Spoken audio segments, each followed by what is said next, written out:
তো hello guys, তোমরা দেখতে পাচ্ছ আমরা এখন এসেছি তো গাইস। আচ্ছা, তোমরা দেখতে পাচ্ছ আমরা এখন এসেছি, এই যে তোমরা দেখতে পাচ্ছ এই যে দুইজন বাংলাদেশিকে পেয়েছি, দুইজন বাংলাদেশিকে পেয়েছি, তাদের জিজ্ঞাসা করবো তো এরা কেন ভারত এসেছে। এ ভাই, তোমার বাড়ি কই? বাংলাদেশ। বাংলাদেশ? ভারতে কি এসে ভারত দখল করতে এসেছো? না, আমরা বাংলাদেশে থাকতে পারি না, বাংলাদেশে অনেক অত্যাচার করে আমাদের। বাংলা তোমাদের অত্যাচার করে?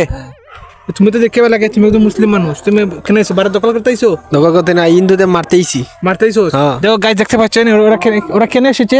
ওরা এসে আমাদের ভারত দখল করতে। তো এই যে সাথে একজন ময়নাকে পাইছি, ময়না। হ্যাঁ, তুমি কেন এসেছো? আমাকে হিন্দি থেকে মারতে চাইছি। লেকিন এক সেকেন্ড, হিন্দি থেকে মারতে, কি দেখছেন কেন এসেছে?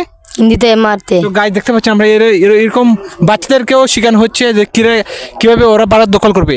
তো আমরা কোথায় সেফ বলুন তো আপনারা? এই যে এই ছোটো বাচ্চা থেকে বড় মানুষ সবাইকে শেখানো হচ্ছে যে ভারত কীভাবে দখল করতে হয়।